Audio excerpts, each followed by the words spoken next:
প্রিন্টের মধ্যে খুবই হালকা হালকা চিকেন কারি করা হয়েছে, এরকম চিটা চিটা চিকেন কারি করা থাকবে, একদম ছোট ছোট ওভাল শেপের। অ্যান্ড আমরা হচ্ছে স্লিভস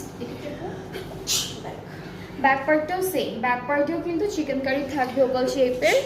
আর আমাদের স্লিভসটাও সেম থাকবে, স্লিভসের পার্টও সেম ডিজাইনটা করা আছে।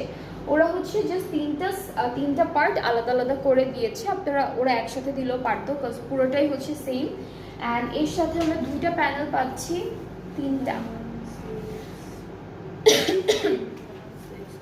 ওকে, এটার সাথে আমরা তিনটা প্যানেল পাচ্ছি, এমব্রয়ডারি করা, সিকোয়েন্সে কাজ করা। এটা একটা হলো দামানে যাবে, ফ্রন্টের, ব্যাক পার্টেরও যাবে, স্লিভসেও যাবে। হ্যাঁ, সো এটা হচ্ছে দুপাট্টাটা, ট্রাউজার দুপাট্টাটা হচ্ছে সিল্কের মধ্যে, দুপাট্টাটা হচ্ছে সিল্কের উপরে থাকবে, ট্রাউজারটা প্রিন্টেডের মধ্যে। সো এটা হচ্ছে ড্রেসটা, খুব